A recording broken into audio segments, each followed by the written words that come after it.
লাঠি খেলার প্রতিযোগিতা হবে সে কথা হয়েছিল, কিন্তু এটা শুধু মেয়েদের প্রতিযোগিতা হবে সে কথা কোনোদিনও হয়নি। যে এই খেলায় জিতবে তাকে উনি পুরস্কার স্বরূপ হিসেবে দেবেন 5 লক্ষ টাকা। আমি রায় সাহেবকে ডেকে নিচ্ছি। আজ ওনার শুভ জন্মদিন উপলক্ষে এই লাঠি খেলার আয়োজন করা হয়েছে। আসুন রায় সাহেব। আজ মায়েদের শক্তি দেখানোর দিন। তারা দেখিয়ে দেবে তারা কি পারে আর পারে না, আর তারা সেটা করবে এই লাঠি খেলার মধ্যে দিয়ে। আতালি,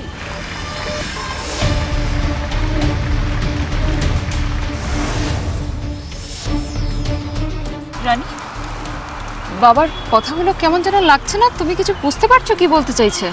জানি না পার্বতীদি, উনি যে কি ভাবেন কি করেন উনি নিজেই জানেন শুধু।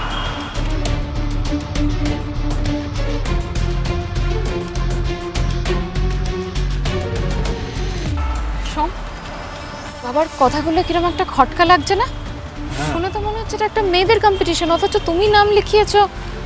এইবার আমি আমার সুযোগ্য পুত্র শ্রী প্রতাপ নারায়ণ রায়কে ডেকে নিচ্ছি এই লাঠি খেলা পরিচালনা করার জন্য। আতালি,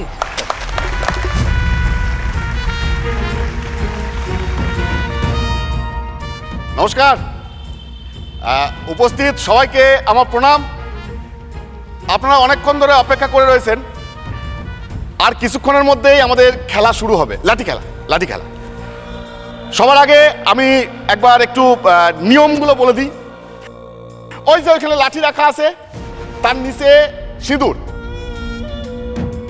যে প্রতিযোগী অন্যজনের কপালে ছাপ দেবে সে জিতে যাবে। এবার তাহলে যারা যারা অংশগ্রহণ করেছে আমি তাদেরকে ডেকে নিই। আসুন আসুন আসুন।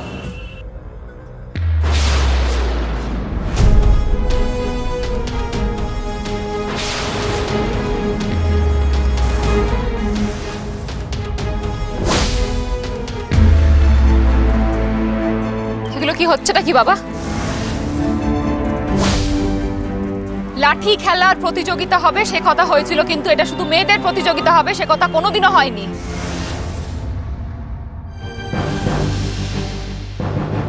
সে কি জানিস না? ও হ্যাঁ, আমি দেখলাম মেয়েদের মধ্যে এটাকে সোমেশ্বর দত্ত বলে নাম রয়েছে। তাই ভাবলাম বোধহয় নামটা আসলে সোমেশ্বরী, ভুল করে সোমেশ্বর লিখে ফেলেছে। মিথ্যে কথা বলছেন রায় সাহেব। আমি যখন নাম লিখিয়েছিলাম তখন শুধুমাত্র ছেলেদের নাম নেওয়া হচ্ছে। ঠিকই বলছিস, ছেলের নাম লেখা ছিল, কিন্তু পরে আমি ভাবলাম যে প্রতিবার তো ছেলেরা লড়াই করে, তো এইবার মেয়েরা করুক, মেয়েরা সামনে এগিয়ে আসুক, মেয়েরা কেন পিছিয়ে থাকবে বলেন আপনারা? আরে এই লাঠি খেলা আমার ব্যক্তিগত উদ্যোগে হচ্ছে, তাহলে আমি তো কে লড়বে, ছেলে লড়বে না মেয়ে লড়বে, এই ব্যক্তিগত সিদ্ধান্ত তো আমি নিতেই পারি। কি বলেন আপনারা? পারি না? কি ভেবেছিলি সোম? আমার নাকের গোড়া দিয়ে আমার টাকা নিয়ে গিয়ে আমারই বিরুদ্ধে কাজে লাগাবি?